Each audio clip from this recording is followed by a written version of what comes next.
Bloco 1. Introdução. O colecionador de ruas. A neblina fina de São Paulo parecia chorar junto com Pedro Henrique, mas suas lágrimas não eram de tristeza. Eram de frustração e um cansaço que pesava mais do que qualquer concreto. Ele não se lembrava da última vez que havia dormido mais do que 4 horas seguidas.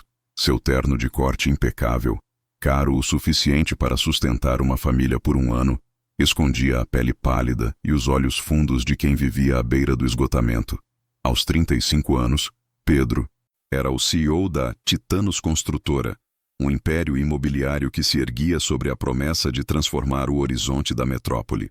O que ninguém sabia, no entanto, é que esse império era a sua prisão.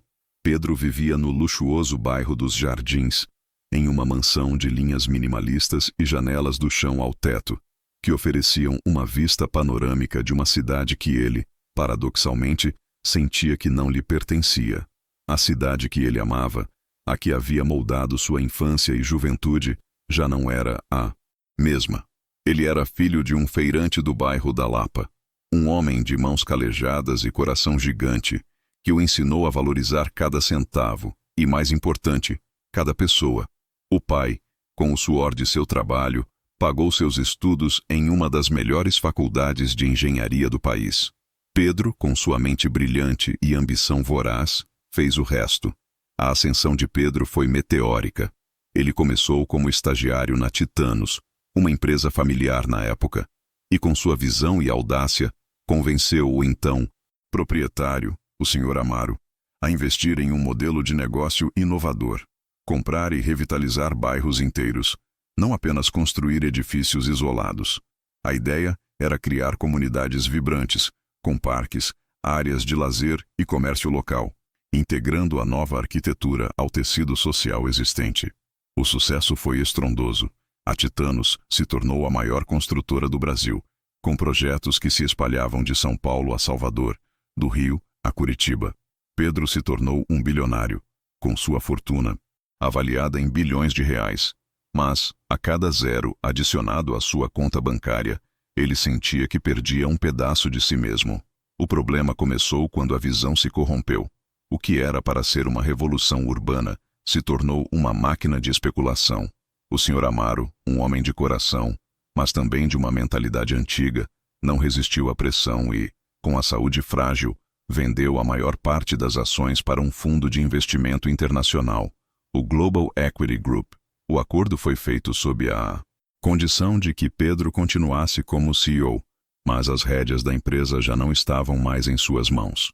As novas diretrizes eram claras: lucro acima de tudo. Bairros inteiros eram demolidos sem a devida compensação aos moradores.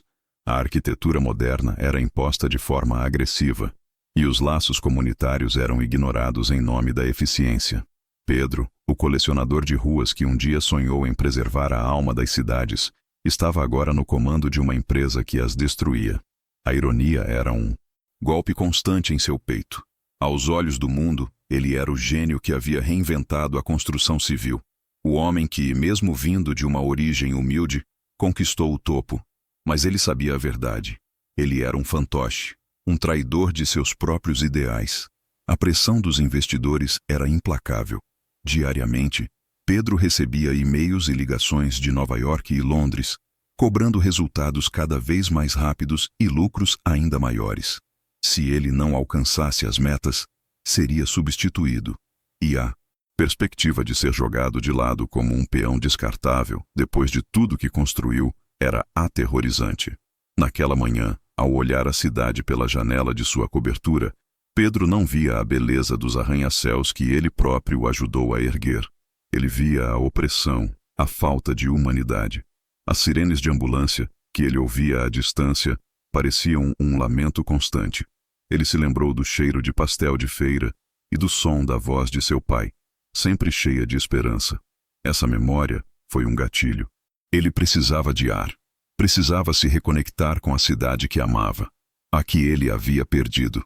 Sem avisar ninguém, pegou o elevador privativo, desceu os 40 andares e, em vez de entrar em seu carro blindado com motorista, simplesmente virou à direita e começou a caminhar, perdendo-se entre as ruas movimentadas da metrópole. Era o primeiro passo de uma jornada que, sem saber, o levaria de volta ao seu verdadeiro eu. A caminhada de Pedro pela Avenida Paulista, sob o sol forte de um meio-dia paulistano, era uma anomalia em sua rotina.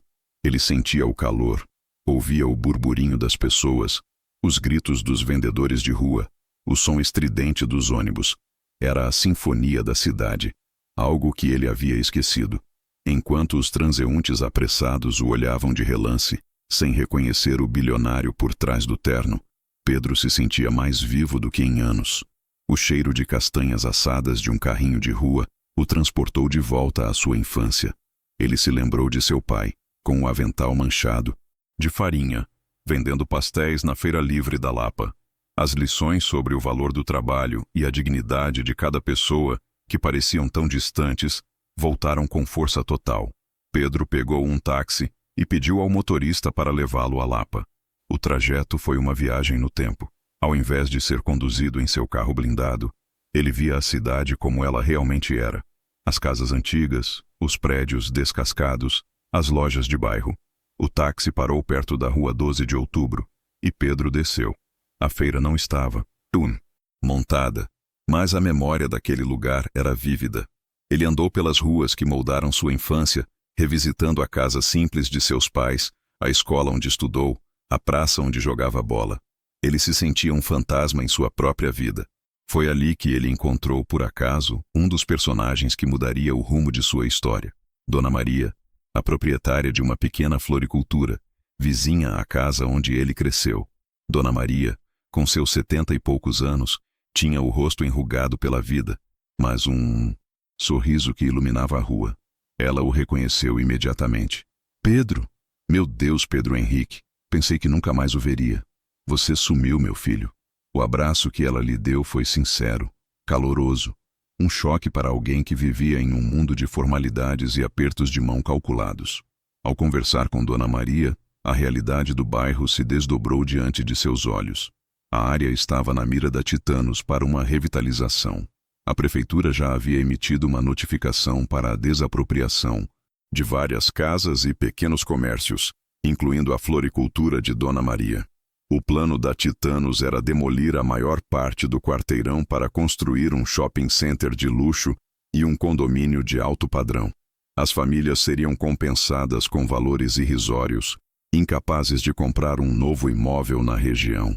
O que o fundo de investimento chamava de progresso e valorização do patrimônio era, na verdade, a destruição de uma comunidade inteira. A notícia atingiu Pedro como um soco no estômago. Ele, o CEO, não tinha a menor ideia desse projeto. Ele se tornou tão distante da operação da empresa que os projetos eram aprovados e executados sem o seu consentimento. Ele era apenas uma fachada, um nome para legitimar as decisões dos verdadeiros donos. A angústia era palpável. Ele havia construído um império para honrar a memória de seu pai, para criar cidades melhores. Agora, ele era o arquiteto da destruição de seu próprio passado. A visão de Dona Maria, com os olhos marejados de lágrimas e a voz embargada pela tristeza, foi a gota d'água. Ele viu nela a fragilidade de sua própria mãe, o trabalho de uma vida inteira sendo varrido para debaixo do tapete. Ele sentiu uma vergonha avassaladora. Ele se tornou o que mais desprezava. O homem que queria ser um colecionador de ruas, preservando a história, se tornou o opressor que as apagava. A culpa o consumia. Ele tentou de forma desesperada prometer a Dona Maria que faria algo. Eu vou resolver isso, Dona Maria. Eu juro. Ninguém vai tirar a senhora daqui. As palavras saíram de forma impulsiva, mas o compromisso era genuíno. Ela, no entanto, o olhou com um misto de esperança e descrença. Ela já havia visto o poder esmagar os pequenos. De volta ao carro, Pedro ligou para seu vice-presidente, Lucas, um homem ambicioso e subserviente aos investidores. A voz de Lucas era fria e pragmática. Ele confirmou a existência do projeto e explicou que era uma oportunidade de ouro para a empresa. Pedro, com a voz alterada, exigiu que o projeto fosse imediatamente suspenso. Lucas, no entanto, riu, um riso curto e seco. Pedro, você sabe as regras. Isso foi aprovado pelo conselho. Ninguém vai suspender nada. A partir daquele momento, Pedro percebeu que a sua batalha não seria apenas contra o sistema que ele ajudou a criar. Seria uma batalha contra si mesmo, contra a sua própria falta de coragem e o seu silêncio complacente. Ele estava sozinho, em uma luta desigual, mas a imagem de Dona Maria e a memória de seu pai eram a sua força. Ele precisava fazer o certo, mesmo que isso custasse o seu império. De volta à sua mansão fria e impessoal nos jardins, Pedro se sentia um estranho. As obras de arte caras nas paredes, os móveis de design minimalista, tudo parecia um testemunho silencioso de sua traição. Ele não conseguia tirar da cabeça a imagem de Dona Maria, o cheiro de lavanda de sua floricultura, o som de sua voz embargada. A culpa o esmagava. Ele passou a noite inteira em claro, debruçado sobre os documentos da Titanos, buscando uma falha, uma brecha legal, qualquer coisa que pudesse usar para deter o projeto na Lapa. A primeira luz da manhã encontrou-se com seus olhos vermelhos e sua mente exausta. Ele havia encontrado algo. Não uma brecha legal, mas uma manobra ética questionável. A notificação de desapropriação havia sido enviada para a prefeitura com um laudo de avaliação que subestimava drasticamente o valor dos imóveis e o potencial do bairro. O documento, assinado por uma empresa de consultoria terceirizada, era uma farsa. A compensação oferecida aos moradores era de menos da metade do valor real de mercado. Isso era a prova de que a revitalização era, na verdade, um despejo disfarçado, uma operação desumana e ilegal. Pedro, no entanto, sabia que não podia simplesmente levar a informação ao conselho. O Global Equity Group estava por trás de tudo e o documento tinha sido feito a seu mando. O conselho era uma mera formalidade para validar as decisões do fundo. Ele precisava de aliados. A primeira pessoa que lhe veio à mente foi Marina, uma advogada brilhante e ética, que já havia trabalhado com ele nos primeiros anos da Titanos. A relação deles era estritamente profissional, mas Marina sempre o admirou por sua visão e humanidade. Ela o havia avisado há tempos sobre os riscos de ceder o controle da empresa para fundos de investimento. Mas ele, cego pela ambição, não a ouviu. Ele a procurou e marcou um encontro em um café discreto, longe de seu escritório, no bairro de Pinheiros. A sala de reuniões fria da Titanos seria um ambiente muito perigoso para a conversa que ele precisava ter. Marina chegou pontualmente, sua expressão inicial de surpresa se transformando em uma de preocupação ao ver o estado de Pedro. Ele, que sempre se mostrava inabalável, estava pálido e com as mãos trêmulas. Ele despejou todas as suas angústias. Falou sobre a sua culpa, sobre a sua traição a si mesmo e a sua origem, e sobre o documento forjado. Marina ouviu tudo com atenção, sem interromper. Ao final do relato, o silêncio pairou na mesa, pesado e reflexivo. Ela olhou para ele, não com julgamento, mas com uma compreensão profunda. Pedro, você sabe que isso é um tiro no pé, não sabe? Se você se opuser, o fundo vai te destruir. Eles têm poder, influência e podem te arruinar. Não apenas profissionalmente, mas pessoalmente. A resposta de Pedro foi firme. Eu sei, Marina, mas eu não posso viver com isso. Não posso ser o homem que destrói o lugar onde eu cresci. O meu nome está nessa notificação, a minha empresa. Eu não posso deixar que o nome do meu pai seja manchado por isso. Eu prefiro perder tudo a me tornar um monstro. A voz de Pedro falhou na última frase, carregada de uma emoção que ele não sentia há anos. A decisão de Pedro era arriscada e as consequências eram imprevisíveis. Ele não estava apenas arrentando sua fortuna, mas sua própria segurança. Ele sabia que o Global Equity Group não hesitaria em usar táticas sujas para silenciá-lo. As primeiras tentativas de sabotagem já começaram a se manifestar. Lucas, seu vice-presidente, percebendo a mudança de postura de Pedro, começou a isolá-lo de reuniões importantes e a espalhar rumores sobre sua instabilidade emocional. As ligações de investidores de Nova York e Londres se tornaram mais frequentes, com um tom de ameaça velada. Pedro estava encurralado, mas, pela primeira vez em muito tempo, ele sentia que estava do lado certo. A luta para salvar a Lapa e a floricultura de Dona Maria era mais do que um ato de redenção. Era uma batalha por sua própria alma. Ele e Marina, juntos, começaram a traçar um plano. O objetivo era reunir provas irrefutáveis contra a Global Equity Group. e, com a ajuda de um promotor honesto, expor o esquema para a imprensa. Era um jogo de xadrez de alto risco, e Pedro sabia que o primeiro movimento poderia ser o último. O plano de Pedro e Marina era arriscado, mas era a única chance de salvar a Lapa. O primeiro passo foi infiltrar-se nos arquivos digitais da Titanos.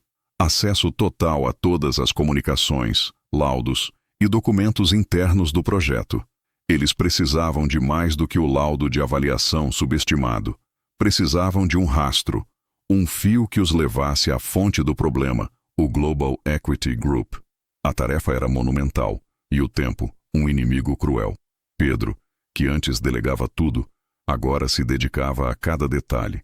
Passava as madrugadas em sua biblioteca, vasculhando e-mails antigos e planilhas, enquanto Marina, em seu escritório, trabalhava incansavelmente para traçar o mapa legal de todas as manobras do fundo. A pressão sobre ele aumentava a cada dia. Lucas, seu vice-presidente, percebendo que algo estava errado, começou a sabotar sua agenda, marcando reuniões com investidores em horários impossíveis e omitindo informações cruciais. A desconfiança pairava no ar da Titanos, como um nevoeiro tóxico. O ataque mais pesado, no entanto, veio de forma mais sutil. Uma série de artigos negativos começou a ser publicada em grandes portais de notícias, questionando a saúde mental de Pedro e a sua capacidade de liderar uma empresa do porte da Titanos. As matérias, cheias de insinuações e declarações anônimas de fontes internas, pintavam-o como um líder errático que estava colocando em risco o futuro da empresa por motivos sentimentais. Era uma campanha de difamação clássica, orquestrada com precisão para minar sua credibilidade perante o conselho e os acionistas. Em meio a essa guerra de bastidores, Pedro e Marina finalmente encontraram o elo que faltava. Em um e-mail criptografado entre o CEO do Global Equity Group e o diretor financeiro da Titanos, eles descobriram a existência de uma holding fantasma com sede em um paraíso fiscal. Essa holding era usada para lavar dinheiro de grandes investidores e acionistas, e os lucros da revitalização na Lapa seriam transferidos para lá.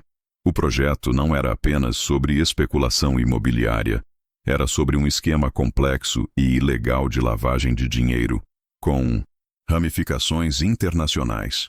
A descoberta foi um misto de alívio e terror. Eles tinham a prova que precisavam, mas sabiam que os responsáveis não hesitariam em tomar medidas drásticas para proteger seus segredos. O inimigo não era apenas a ambição corporativa, mas o crime organizado. Pedro sentiu um calafrio percorrer sua espinha. Ele havia subestimado a profundidade do pântano em que se meteu. Enquanto ele enfrentava esse dilema que mudaria sua vida para sempre, você que está acompanhando essa jornada incrível, se inscreva no canal para não perder as próximas histórias transformadoras como esta. A partir daquele momento, a vida de Pedro deixou de ser apenas uma batalha corporativa para se tornar uma corrida contra o tempo. Ele sabia que precisava expor a verdade antes que o Global Equity Group o fizesse calar para sempre. A pressão era imensa, mas a chama da redenção, acesa pela memória de seu pai e o rosto de Dona Maria, o impulsionava a seguir em frente. Ele precisava ser mais astuto, mais rápido e, acima de tudo, mais corajoso do que jamais foi. Ele estava prestes a arriscar tudo, não apenas sua fortuna, mas sua liberdade e sua vida, por um ideal que ele pensou ter perdido para sempre. O cerco se fechava em torno de Pedro, e ele sentia o ar rarefeito. A campanha de difamação se intensificava. Mais artigos surgiam, agora sugerindo que ele estava desviando dinheiro da Titanos para projetos pessoais, e até mesmo insinuando um caso com a advogada Marina, para minar a credibilidade de ambos. O conselho da empresa, pressionado pelo fundo de investimento, convocou uma reunião de emergência para discutir a permanência de Pedro como CEO. O ultimato era claro: ou ele cedia e aprovava a demolição da Lapa, ou seria sumariamente demitido. Pedro sentou-se na cadeira de couro de seu escritório, o mesmo onde tantas decisões de bilhões de reais foram tomadas. Mas, pela primeira vez, ele não sentia o peso do poder, mas a leveza de quem não tinha mais nada a perder. A perspectiva de ser arruinado, de perder todo o império que construiu, já não o assustava. Ele havia encontrado algo muito mais valioso. Sua honra. A imagem de Dona Maria e a memória de seu pai eram a sua armadura. Ele sabia que a demissão seria o ponto de não retorno, o momento em que ele finalmente cruzaria a linha da redenção. A reunião foi marcada para a manhã seguinte. Pedro e Marina usaram a noite para finalizar o plano. Eles haviam compilado todas as provas em um único arquivo, protegido por criptografia de alta segurança. O plano era ousado. Pedro entraria na reunião, faria sua defesa e, no momento crucial, revelaria as provas, expondo a verdade para o Conselho e para o mundo. O objetivo não era apenas salvar a Lapa, mas expor a corrupção do Global Equity Group. Ele sabia que, ao fazer isso, selaria seu destino. Na manhã da reunião, o escritório da Titanos parecia um campo de batalha. O clima era tenso, silencioso. Os membros do conselho, figuras pálidas e engravatadas, sentaram-se à mesa, os olhos fixos em Pedro. Ao seu lado, Lucas, com um sorriso de escárnio, esperava o golpe final. Pedro iniciou a reunião, não com desculpas, mas com uma voz firme e inabalável. Ele falou sobre sua visão original para a empresa, sobre como a Titanos havia se tornado um instrumento de lucro desumano e como o projeto da Lapa era a prova viva dessa corrupção. As palavras de Pedro foram recebidas com ceticismo. O presidente do conselho, um homem de cabelos grisalhos e olhar gelado, o interrompeu. Pedro, sua defesa é patética. Você está colocando seus sentimentos acima dos interesses da empresa. Você está sendo substituído. Era o momento. Pedro, com a mão tremendo, colocou um pequeno pendrive sobre a mesa. Não é uma defesa, é uma denúncia. E é a prova de que vocês não estão apenas destruindo um bairro, mas se envolvendo em um esquema de lavagem de dinheiro em nível internacional. A sala ficou em silêncio. A revelação foi um choque. Lucas, pálido, tentou pegar o pendrive, mas Pedro foi mais rápido e o tirou de seu alcance. A tensão era palpável. A partir daquele momento, a batalha se tornaria pública. O jogo de xadrez havia virado. A vida de Pedro, antes controlada pelo dinheiro e pelo poder, agora era guiada por um único propósito: a verdade.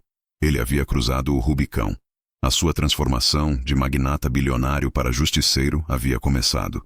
A revelação de Pedro na sala do conselho foi como uma bomba. O silêncio sepulcral foi quebrado por gritos e acusações. O presidente do conselho, pálido de fúria, ordenou que ele fosse retirado da sala, mas a semente da dúvida já havia sido plantada. Pedro, no entanto, sabia que aquele ato de bravura não seria suficiente. Ele precisava de um plano para garantir que as provas chegassem às mãos certas e, mais importante, para se proteger. No dia seguinte, sua demissão foi oficializada, acompanhada de um comunicado à imprensa que o pintava como um líder instável e desonesto. Pedro, agora ex-CEO da Titanos, sentiu o golpe financeiro, a perda do status, mas não a dor que esperava. Na verdade, ele sentiu um alívio imenso.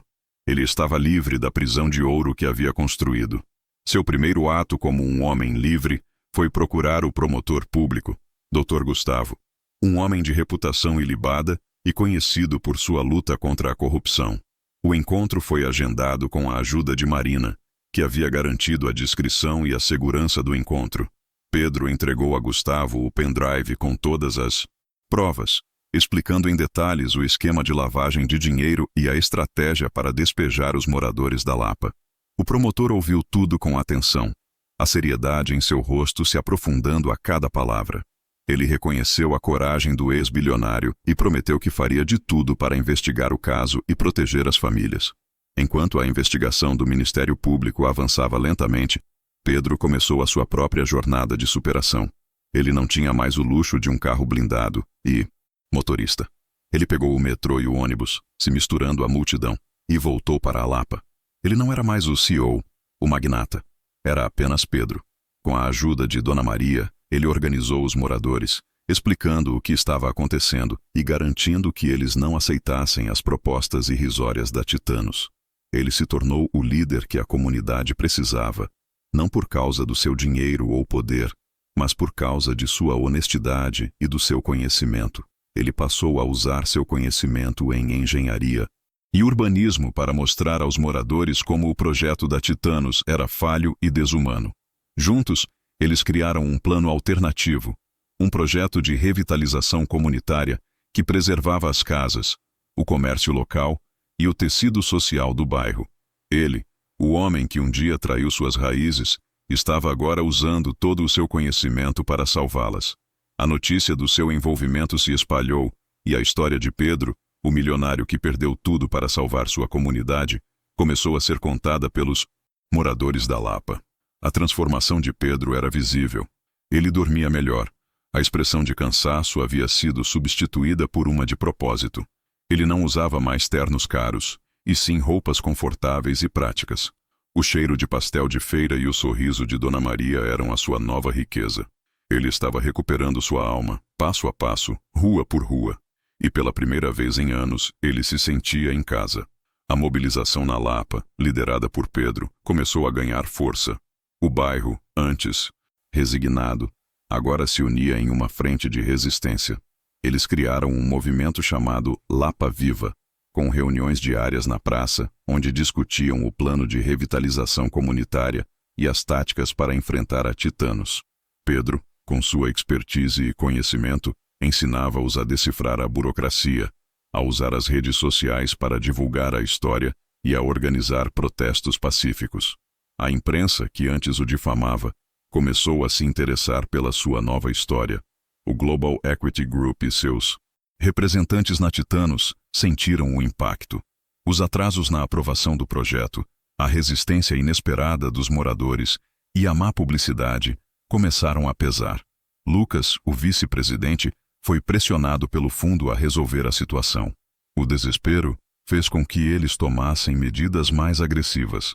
A princípio, foram tentativas de suborno a líderes comunitários. Quando isso falhou, as ameaças começaram.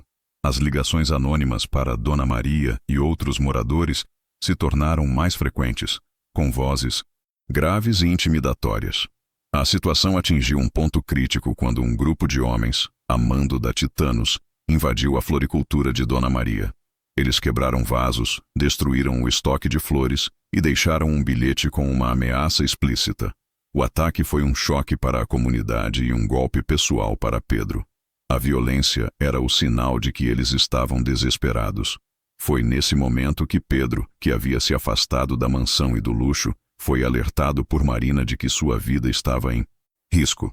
A polícia havia interceptado uma comunicação de um dos membros do fundo de investimento que mencionava a necessidade de neutralizá-lo antes que o caso se tornasse público. Pedro, no entanto, recusou a se esconder. A covardia não era mais uma opção. Ele usou o ataque à floricultura para galvanizar ainda mais o movimento. Ele convocou uma grande manifestação na frente da sede da Titanos, na Avenida Faria Lima. Era a escalada final. A mídia nacional e internacional confirmou presença. A batalha, que começou nos bastidores, seria travada à luz do dia, diante de todos. Na noite anterior à manifestação, Pedro se encontrou com Dona Maria. Ela estava abalada, mas com a cabeça erguida. Pedro, você fez a coisa certa. Eu não tenho mais flores, mas ainda tenho a minha dignidade. As palavras dela foram o impulso final que ele precisava. Ele sabia que estava arriscando sua vida, mas também sabia que era a única chance de salvar a sua alma e a da comunidade que ele amava. O clímax estava próximo, e o destino de Pedro e da Lapa seria decidido em uma única manhã. A Avenida Faria Lima, no coração financeiro de São Paulo, nunca viu uma cena como aquela. Centenas de moradores da Lapa, carregando faixas e cartazes com a frase Lapa Viva, se manifestavam em frente à imponente sede da Titanos. A manifestação pacífica era o auge da luta de Pedro. Os canais de televisão cobriam o evento ao vivo. Os helicópteros sobrevoavam a área, e a história do ex-CEO que se tornou um ativista comunitário se espalhava. Pedro estava no centro da multidão, segurando uma faixa com a foto de Dona Maria e sua floricultura destruída. Sua voz, amplificada por um megafone, ecoava pela avenida, não mais com o tom calculado de um bilionário, mas com a paixão de alguém que havia encontrado seu propósito. Eles disseram que o progresso é construído sobre as ruínas da comunidade. Eles disseram que o meu bairro, a minha casa, não tem valor. Mas eles esqueceram de uma coisa, que a dignidade não se compra e que o amor pela nossa história é o nosso maior patrimônio. Dentro da sede da Titanos, a tensão era insuportável. O conselho, em uma reunião de emergência, assistia à manifestação pela televisão. Lucas, pálido e suando frio, tentava minimizar a situação, mas era inútil.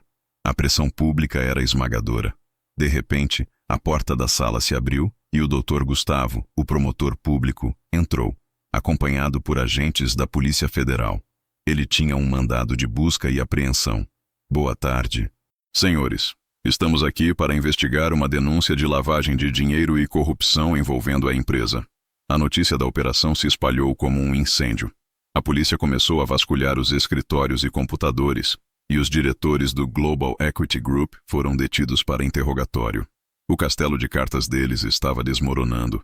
O nome de Pedro, que antes era manchado por calúnias, foi limpo. A sua denúncia foi confirmada.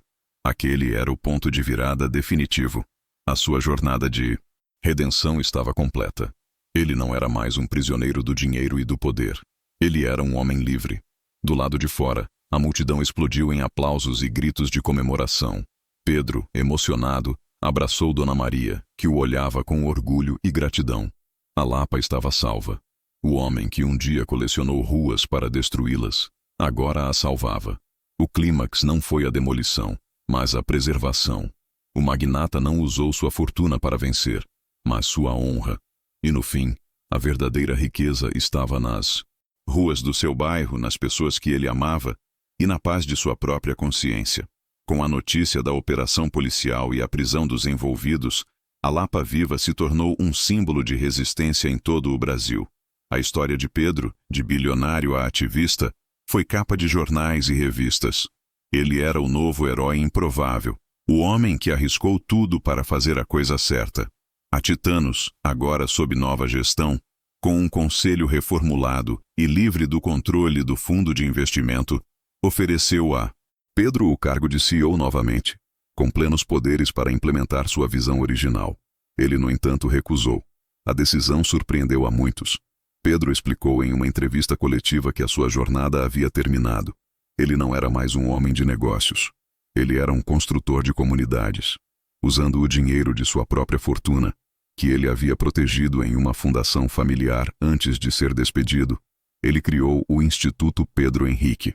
O objetivo da fundação era apoiar projetos de revitalização urbana que colocassem as pessoas em primeiro lugar, preservando a história e a cultura dos bairros. A primeira iniciativa do Instituto foi na Lapa. Com o apoio financeiro de Pedro, o projeto comunitário foi implementado.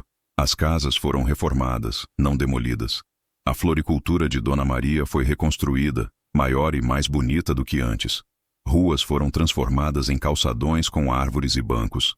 A Lapa se tornou o modelo de uma cidade mais humana.